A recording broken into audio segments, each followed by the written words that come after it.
Welcome to the definitive video on flushing your Scout's coolant system. Sean and I both here have first generation Indian Scouts with about 20,000 miles on it. And while we were trying to figure out where to get we were trying to figure out how to change it or get it done, and a lot of our Indian dealerships are closing up, RIP Windy City Indian Motorcycle. This is definitely something that we think that we can do on our own. While scouring the internet for weeks, we discovered that there were basically no videos how to change your Scout's cooling. So we decided to make one. So stay tuned, and we will be doing a full coolant change on first generation Indian Scouts from start to finish. We have two bikes here, so you may see video cut between two different bikes, but we're going to do them both at the same time. And we're going to combine those videos into one, so you're only going to see this one time on two different motorcycles. The coolant that we are using, which is spec'd by Indian Motorcycle, is a green 50/50, and this is what's important, silicate and brotate free formula. Hear that? No bros. So this is what you need. The Asian Vehicle 50/50 green.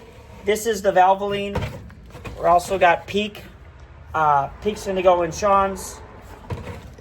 The Valvoline's going to go in mine. Got this right at AutoZone or wherever your local hardware store or your local auto parts store. It's got everything you need, and with some minor tools. And once you watch this video, you'll know exactly what you need to do to change the coolant on your Scout. Here we go.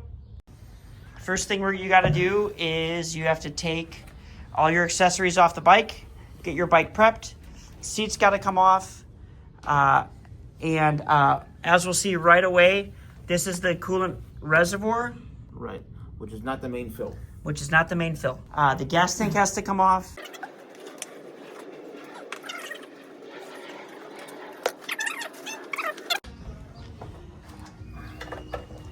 One of the first steps is removing the screws under the seat to start removing the gas tank. Now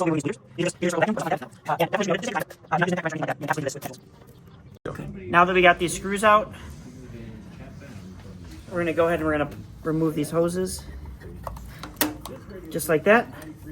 And this is all connected to the gas tank. Pop that out. Now the gas tank is free.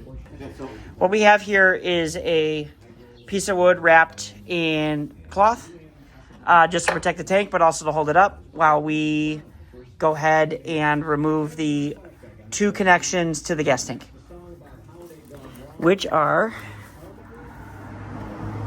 right in here. You can't see it. There's one right here. You'll be able to feel it release when you got it just right.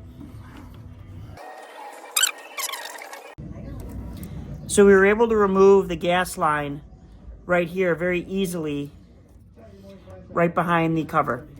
And you just press these two green little tabs in together. You got a little rag. Just let your gas leak out a little bit. And it should be mentioned, these are valved so that the only gas that's going to be leaking out is what's in the hose. Make sure when you put it back, you go back underneath the frame. Yes, absolutely. Good tip. Very easy, very quick to remove the gas tank on an Indian Scout. All right, now look, point at me. Now you can remove the gas tank.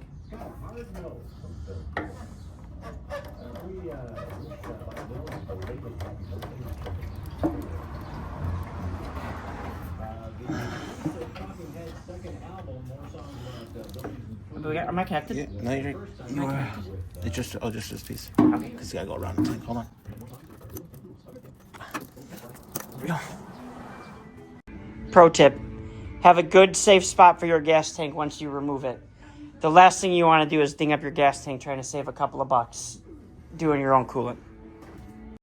Now that we have the gas tank off, we're definitely going to inspect our air filter and clean that out. And I like to wipe down everything under here when we have the gas tank off, because you rarely ever get the chance to really clean under here. So now's a good time to make sure that you take care of your bike and clean it up a little bit also. So our plan is that in order to get to the fluid reservoir,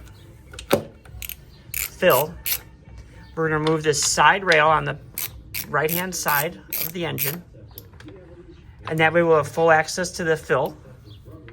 Then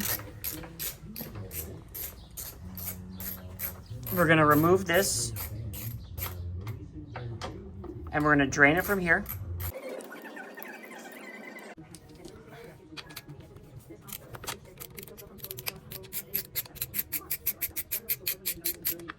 Okay. Both go through. Okay, go ahead, slide that out. Yahtzee! Look at all that access to that. Perfect. One more turn. Lift it up a little bit. There you go. And just a little visual inspection. I don't know, looks fine. Next thing we're gonna do is we're gonna find the lowest point of the coolant system.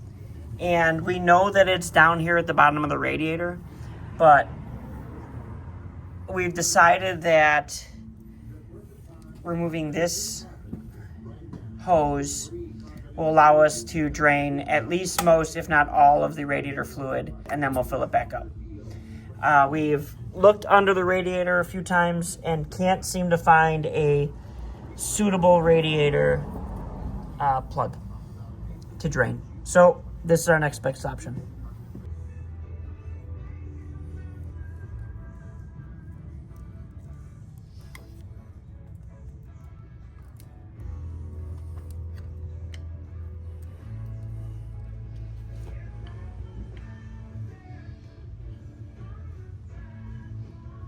You pull this time. Okay. Huh? Here's looser there. Just nice and there you go. It is nice loose. and Look at easy. you. Ready? Okay, ready? Ready, go. Good, good. Oh yeah. Okay. Ah. Coming out bottom and top. There you go. Yeah. It looks good. The fluid looks good. It doesn't look all brown and gross. Smells good. Still looks green. It still looks green. I would say that it's a good thing we're changing it, but no problems just topping it, filling it up and topping it back off, I'd say. Slightly dirty, but nothing crazy. Nothing crazy. This looks good. Alright. So we're gonna let that drain and then So this should drain the entire top of the motor and the top of the radiator and the thermostat and all the hoses. So we're gonna try to move this and manipulate this and make sure we got this thing as low as possible and get it all drained. So we went ahead and here we have the coolant reserve, and this is where you can see how filled that is. We shined a light on it, shook it, nice and empty. no liquid in there. We remove this plug. Let it be known, it's even if it's full, it's almost impossible to see anyway. Yeah, Just very tough to see this, but we're very confident that we got most, if not all, the coolant out of the bike right now, and we're looking good. So now that we have the fluid all drained from the bike, we're gonna go ahead and reattach this, and we're gonna start filling it back up.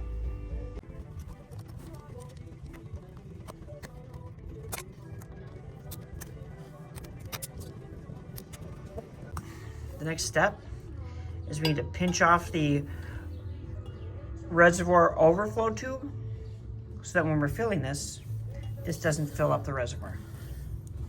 It's very simple. We just use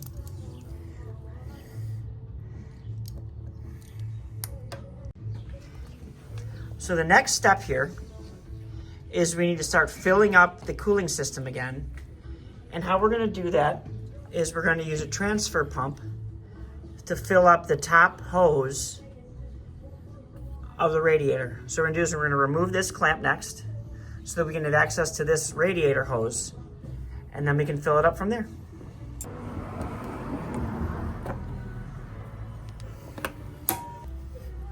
Screwdriver helps to get it going.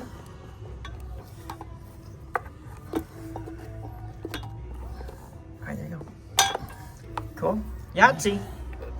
So now we're going to hold this nice up and straight so you have direct access to just fill up the radiator. What we have is a transfer pump that we are going to pump the fluid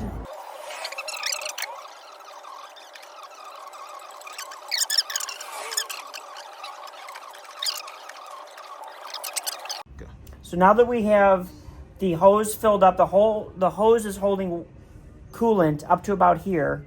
So that means that lets us know that the radiator is full. And so now we're gonna put the hose back on and clamp it back together.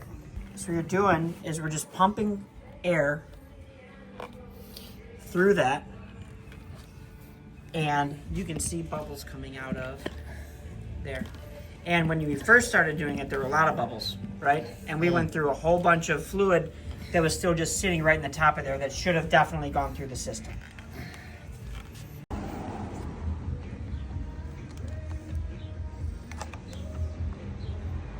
So what we're doing is we're pumping air out of this top hose while filling it up as well. We're trying to get all the air out of the system and replaced with fluid.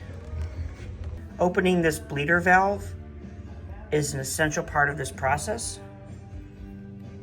When you open it, you'll hear air coming out of this. Very important.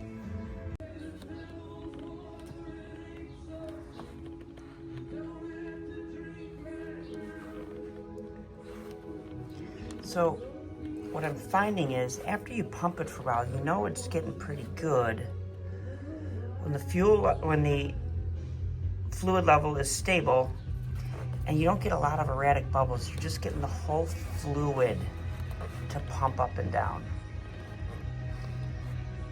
And we can see fluid in the reservoir. We got fluid at the top of our fill cap.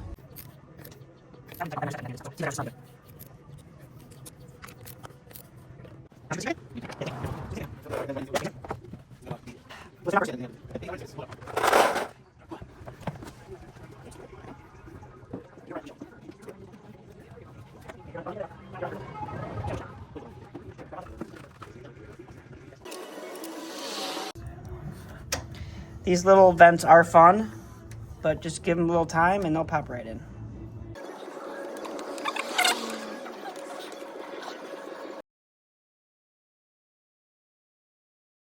You know, let's see what happens. And now that we have the bike back together, we're gonna start it. We're gonna run it. There we go.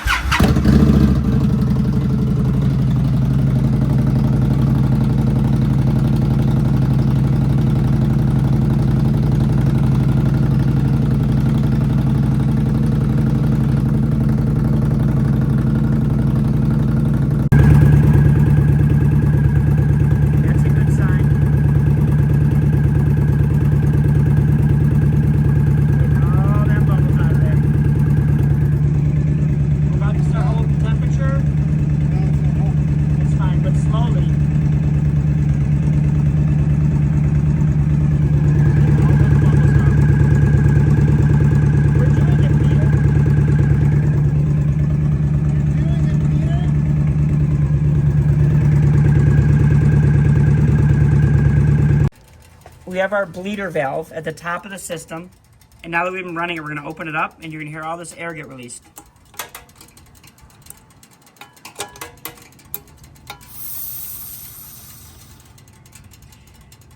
And that was all the air that's in the top of the system.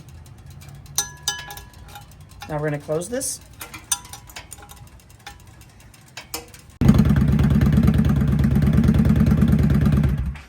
So after a few cycles with the bike, where I'm letting it cool down to 200, and then I'm topping it off at the reservoir, and then I run it till 220, and then I bleed it.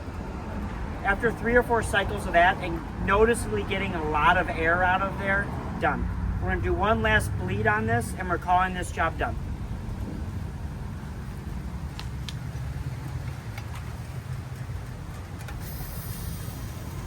As you can see, fluid is coming out of here. I'm gonna say that this is one coolant flush on an Indian Scout complete. Tightening this hand tight, plus a little quarter. That's it, we're done.